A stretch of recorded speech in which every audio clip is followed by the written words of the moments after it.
go, episode 5 of The Shy. Before we get started, let me give a shout out to my notification people. If you're new to the channel, hit your subscribe button, turn on your notification bell so you get something every time I upload. So I did the trailer for episode 5 and gave y'all just a glimpse of what we were going to see. But now we're going to jump right into it. You know me, I'm not going to hold you up. Hey, let's jump right into it. It's episode 5 of The Shy. The opening scene, we finally get to see Keisha after 5 episodes. She finally turns up. She's in a bathtub. And it shows a man that looks like her old track coach, Ricky, but I'm not for sure if it's him or not. But that's who it looks like. But as you can hear, she's in the bathtub and he's bathing her, pretty much telling her that when I found you, you were dirty, so I got to make sure you're clean. You were dressed like a slut. Pretty much saying like she was out here just, saying showing off her body and stuff, which she shouldn't have been at that age. The dude's a creep, obviously. He kidnapped her, 1, and then 2, he's bathing her, and then 3, he's talking about I gotta keep you clean.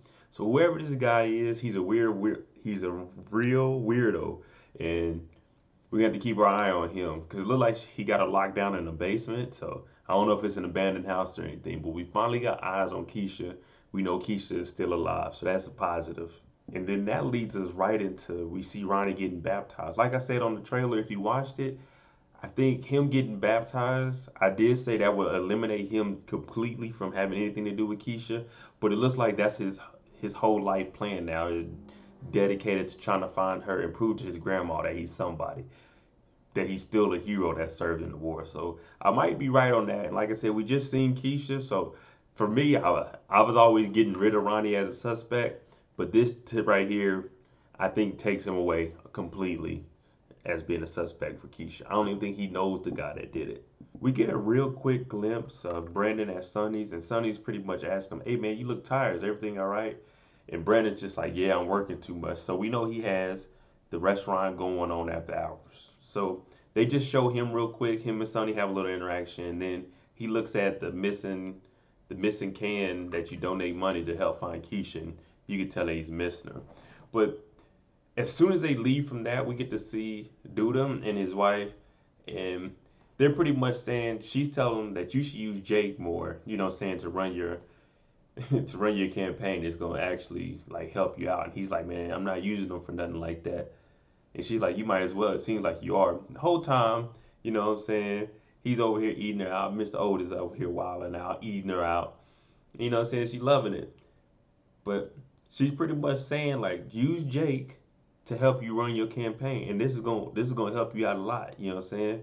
You've been wanting to use them. Now go ahead and use them. So we all know that Trig's trying to get Jake to come live with him. So Child Protective Services, they come over. They got to inspect your house. Since Jake's underage, he's a minor. You have to get it checked out because he could still get moved into temporary family. So Imani has a couple of her friends over, a gay guy, and it looked like maybe another trans. Who knows? But she pretty much telling them, "Hey, y'all gotta get up out of here when they do an inspection." And they like, "Why we gotta leave?" But as far as society goes, to child protective services, they might look at that a certain way and be like, nah, we don't know about having a kid around here. So they leave. The lady comes in and she's like, "This won't take long." She starts, asking questions. This is where it gets tricky. Trig told her that Imani was his wife. Then the lady said, "Well, on your application it says you're single." He said, "Oh, well, we're planning on getting married." So she's like, "All right, you gotta amend, just say you have someone living with you." And then she asked him about this. There's an outlet on the wall. She's like, "You gotta get this fixed." So pretty much she's like, "All right, man, cool. I ain't gotta prove myself to nobody. This is my brother. I don't have to do all this inspection. His blood." And she's telling him like, even though you're blood, we have to do the inspection. So pretty much she tells Trig and Imani, "Hey, you gotta amend your paperwork. Imani, you gotta get a permit to do hair in the house and fix the outlet. You got 2 weeks." So she pretty much cut on some slack. So let's see if Trig is gonna actually get this done, or is he just gonna play that, "Man, I ain't doing nothing I don't want to do"? You know how Trig get. Like I said, here goes the weirdo stuff. So Keisha's stuck in this bathroom. I think this is the track coach's house because in the room there's a whole bunch of track gear all lined up, hang up with some track shoes on top of it. So I'm pretty sure it's the track coach.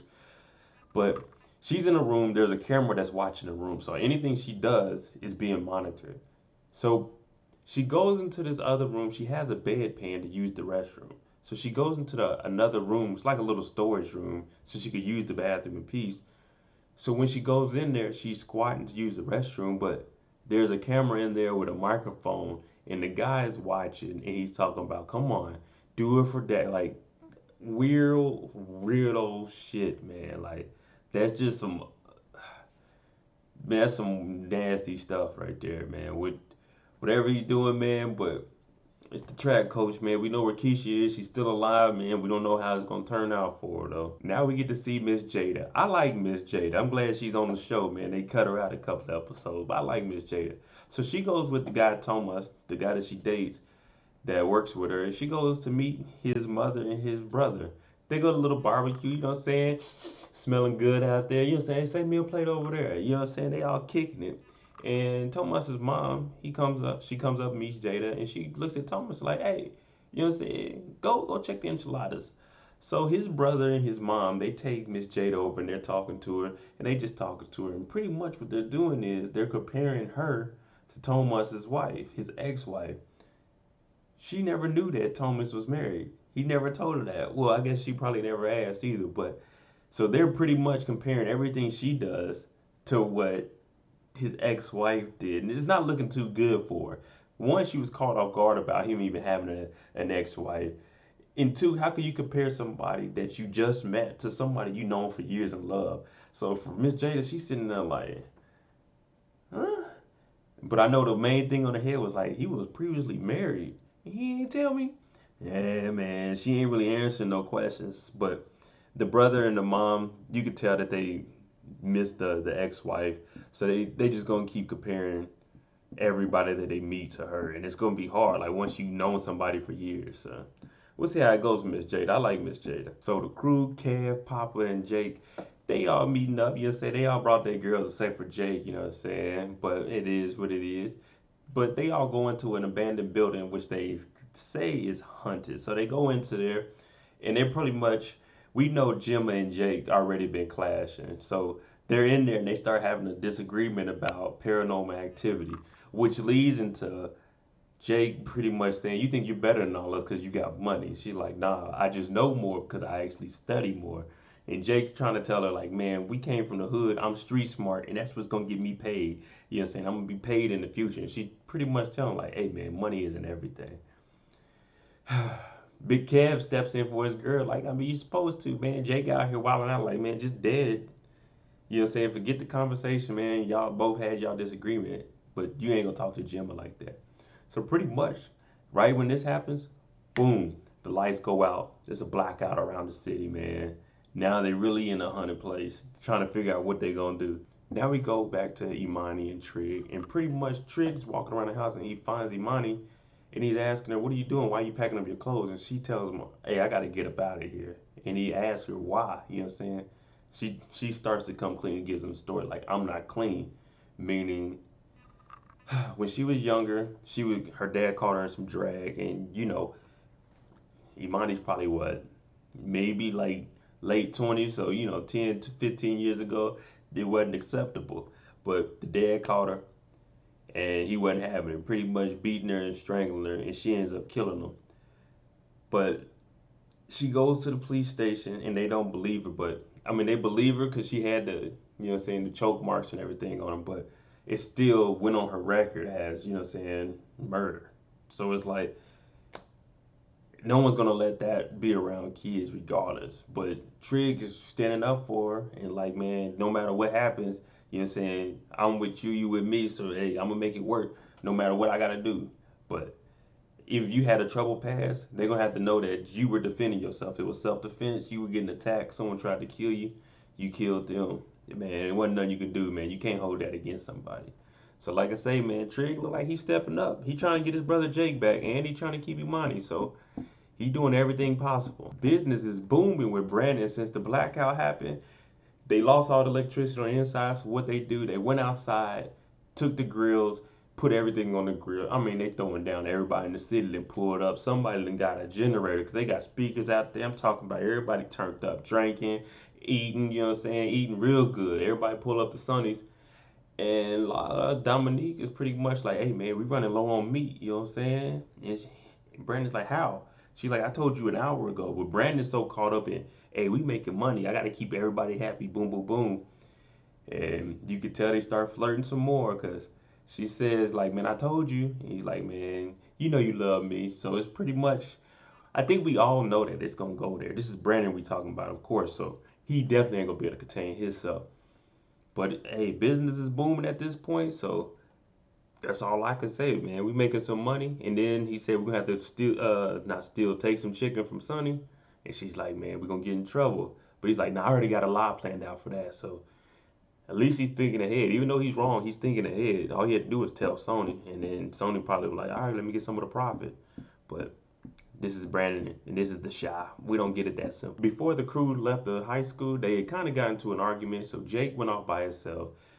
Kevin and Gemma, they went together, and then Papa and his girl, they went together, and they both of the couples ended up at Sonny's. But while they were on the walk, Kevin and Gemma, they passed the memorial for the girl that passed in last episode that we thought was Keisha. But so they looked at this, and then Kevin was pretty much explaining, yeah, my sister's missing too right now. So, you know, saying things are a little tough. While all that was going on, Papa and his girl, they were talking, and guess what?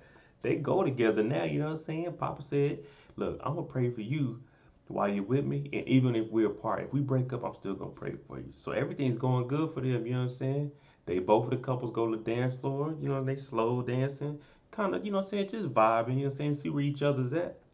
And guess what? Both the couples get them a kiss in. So things are looking up, man. The tag team partners, Kev and Papa, man. It's a team you can't mess with. So after Jake leaves, he goes back to his dad's office, you know what I'm saying? And he's sitting there talking to him. And Otis turns on some home music and it's like, man, use your brain. Who is this artist? You know who it is. And Jake is pretty much like, I don't know. I mean, I know the song, I don't know who it is, but he figures out who it is. And Otis is like, man, I told you, you smart. In comes one of the goons, like, hey, man, we need you outside. You know what I'm saying? So he's getting his jacket on, putting it on. And Jake's like, hey, can I come with you? But Jake wasn't prepared for what he seen. When he went out there, it was some dude spray painting his signs saying Perry sucks. Oh, man, this little dude got it, man. I'm talking about Mr. Perry put the brakes on him. Bang, bang, bang, bang.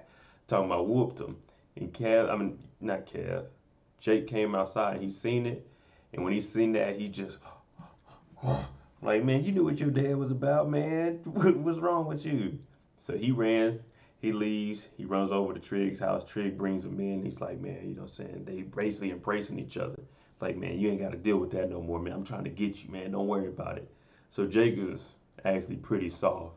We all do. He put on that tough guy persona, but he really soft, man. He out here breaking down. We all know Brandon, so Brandon's about that money, about this business, but Brandon can't get right. As soon as Brandon thinks he's doing something right, which is already wrong because he's using Sonny's stuff, he didn't ask him, it goes wrong. So before Sonny actually pulls up on him and Dominique, there's a critic there, a food critic, and you know what I'm saying, Brandon over there flirting with her, he don't know who she is. Dominique tells her like, hey man, that's a food critic, man. We can't give her none of this food though, because this isn't my best and this is my rep.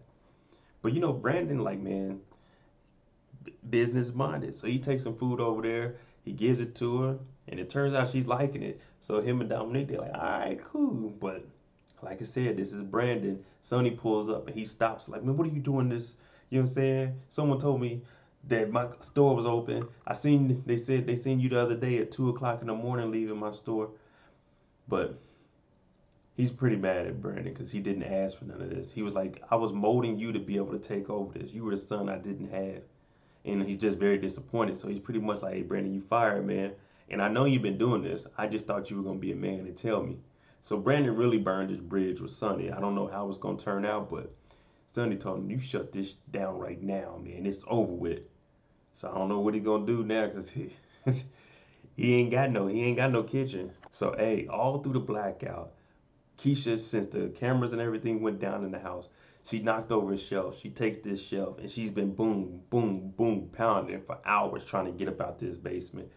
So she's doing everything she can. Before she started that, she was using her shoulder. She tried breaking like the glass. Nothing was working for her. But like I said, she took a shelf and it was like 3 padlocks on there. Boom, boom, boom.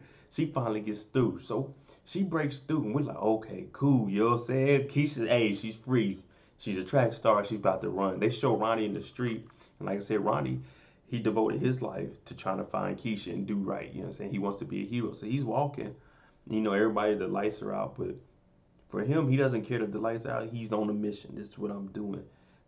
And he starts to hear screaming. He's like, huh, huh. It turns out Keisha, she got out of the room. She made it outside. So I'm assuming she got out the room, went up like a little bit of stairs to get out the basement, and came out like a back door that maybe like a washroom or, you know, saying the front parts of a garage. But she gets outside, but she doesn't make it. The man comes out, grabs her, covers her mouth, and she's screaming and screaming. He drags her back in. They show Ronnie in the street because he heard some screaming, but just like he did with the white guy, he has to find out where it is. So Ronnie's gonna be another instrumental part of finding where Keisha is next week. I'm pretty sure because he's gonna say, "I heard there was a girl screaming over here." I just hope don't nothing bad happen to Keisha now that he recaptured her. Because if he knows she can break out of that, now he's gonna have to tie her up. This is her perfect moment to get out. The only thing I say that she did wrong was once she kicked the door open, she pretty much gave up. She laid on the ground, was like, yeah, I know you're hurt and you're emotional right now, but you gotta run. You gotta get as far away from that house as possible, or what we just seen, you getting snatched up is gonna happen, man. But hey, that's the end of episode 5 right there. Hey, there we go. And that's episode 5. I need you to comment below. What do you think is going to happen to Keisha now? My prediction is she gets chained up next week. When we see her again, she's probably going to be chained up now that he knows that she can escape. Comment below what you think. But hey, thanks for watching. That's episode 5, man. I'm on that road to 2,000 subscribers. So if you like my content, please subscribe, share, like, comment, turn on your notification bell. Every subscriber counts. Thank you for watching. We'll be here next week for episode 6 of The Shy. I'm MoedotJ, and I'm out. Jimmy on the beat, boy.